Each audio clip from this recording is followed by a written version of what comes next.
Era uma vida circense. Era uma vida circense. E nesse período, muitos lutadores foram formados, como eu fui formado, no fundo do circo. Precisava fazer lutadores, não tinha academia, então a gente ia, já aproveitava o espetáculo e criava esses lutadores. Então foi muito importante isso, não só para mim, para meu pai também, mas eu conheço pelo menos aí uns 40 a 50 lutadores do passado, grandes nomes como Aquiles, como o próprio Michel Serdan, como o Mister Argentina, que vivíamos somente de circo. E é muito importante falar dessas raízes, porque quem vê um programa na TV aberta, todo aquele conforto, né, mal sabe como foi o caminho para chegar lá. E aí você me contou que a sua grande inspiração foi o seu pai. Sim, nessa época. Quando você tinha os seus 6, 7 anos, rolou uma coisa muito legal, que eu queria que você compartilhasse. Eu vou falar porque foi assim, eu estava na minha casa com 6 anos, mais ou menos, e vi minha mãe brigando com meu pai. Não, Léo, meu pai chama Léo, né? O nome é Bob Léo lutando, mas o nome dele é Léo.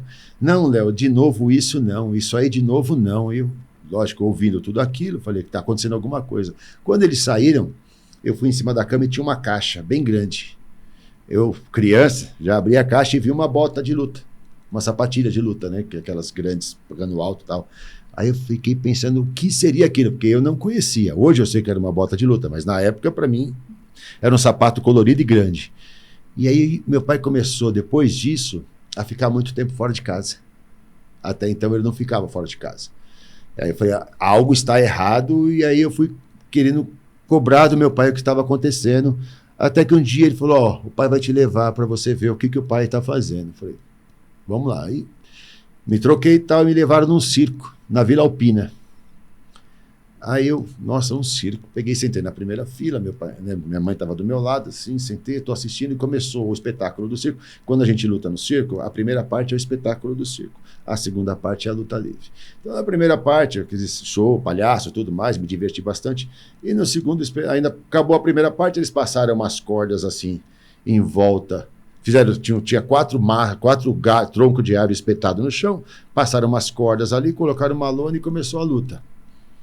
E aí eu, né, de repente, quando na última luta entra lá Fu Manchu, eu lembro até dos nomes, que é fantástico, Fu Manchu, Carrasco Uruguaio Fu Manchu, e o meu pai, Bob Léo, o ídolo da juventude, para enfrentá-lo. E aí, quando Bob Léo, o ídolo da juventude. Aí meu olho já começou a brilhar. Nossa, meu pai é lutador. Sabe, uma roupa estranha, né? Porque na época eles só usavam colã e sunguinha. Meu pai é lutador, meu pai é lutador. E aí, no meio disso, entra o Rocco, o homem das correntes, com a corrente enrolada na mão, e começa a bater no meu pai. E aí meu pai começou a sangrar. De verdade. De verdade, de verdade. Até hoje a gente tem uma técnica, eu sei, porque era sangue de verdade, até hoje é sangue de verdade. Muita gente tem essa dúvida, não, é sangue de verdade. Mas eu vi aquilo lá, meu pai sofrendo, aquilo lá, minha mãe me segurando, porque, né, meu pai, de repente ele reage, começa a bater nos dois. Sabe, assim, o público vibra junto, assim, já tô arrepiado de novo, né? O público vibra junto, aquela loucura, todo mundo torcendo, aí ele vai e ganha o combate, nossa. Eu falo que a minha carreira começou ali, né? Porque eu nunca mais, eu cheguei e falei, pai, é isso que eu quero pra minha vida. Aí 2 anos depois eu comecei a lutar também, por um personagem que existia na época, que era pequenininho, e até hoje eu tô nesse meio aí. Então acho que isso daí foi a minha maior experiência com a luta livre. Não, e assim, você contando história, nós entramos e conseguimos até vivenciar, eu vi certinho tudo o que aconteceu. É muito gostoso. Porque mesmo você pequenininho, você tem a lembrança de cada detalhe daquele dia, te marcou muito, né? Tanto que definiu o resto da sua vida. Exatamente. E hoje você consegue identificar esse mesmo olhar nas crianças quando olham para vocês? Sim, meu filho hoje está com 12 anos, ele me espera para ir para academia. Ele vai lá e faz a marcação, pai, como é que foi? O que você achou?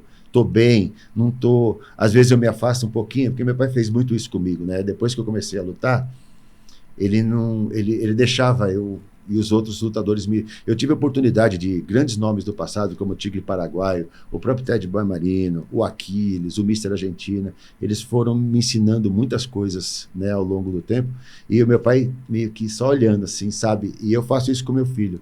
E hoje ele vai, ele carrega ringue, ele monta ringue, ele faz isso, ele sobe nas cordas, ele faz... E eu fico só olhando, sabe assim? Falando, poxa vida, muito gratificante. E é muito legal falar sobre as crianças dentro da BWF, porque é um público consumidor. Por mais que seja uma luta e tal, o pessoal, às vezes, por muitas vezes, acho que é violento demais, como você disse, tem sangue de verdade. Mas é uma encenação que a molecada pira, Sim. eles adoram.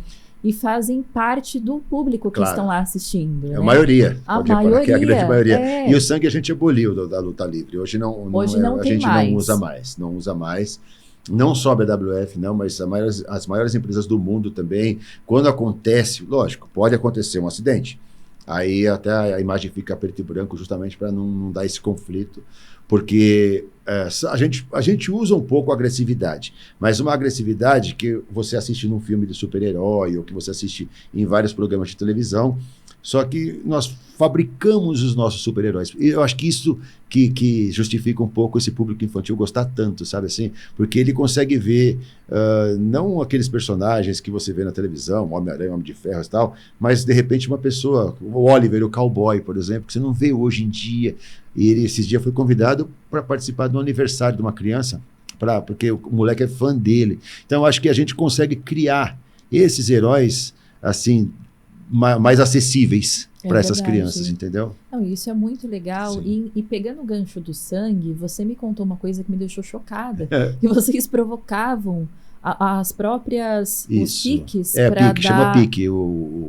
A gente ia lutar, por exemplo, eu vou dar um exemplo, o Aquiles, que era o matador Aquiles, né? Ele mordia a testa da gente e lambia o nosso sangue. Imagina isso no dia de hoje, era impossível acontecer.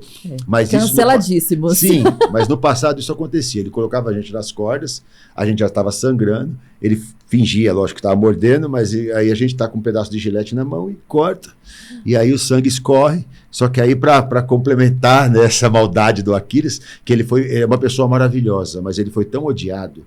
Eu cansei de ver as senhoras da plateia querendo matá-lo, sabe assim, querendo bater nele, porque odiavam tipo vilão ele. de novela, sim, né? Exato. E aí eles faziam isso, ele lambia o sangue assim, ainda mostrava pro pessoal a cara toda cheia de sangue. Então, quer dizer, ele provocava isso, era muito legal. Ele entrava no personagem. Mas uma coisa que eu vou te falar, que era muito gratificante, eu tive a oportunidade de lutar pouco com o Aquiles, porque a diferença de idade era bem grande.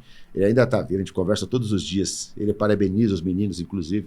Mas qualquer luta que você fizesse em qualquer lugar com o Aquiles, eu, como era o mocinho, né, era o volante, né, que o mocinho é o volante e o vilão é o base. Você não precisava fazer nada. Ele fazia tudo sozinho. Quando você reagia, o público já estava a seu favor, sabe? Era muito legal isso.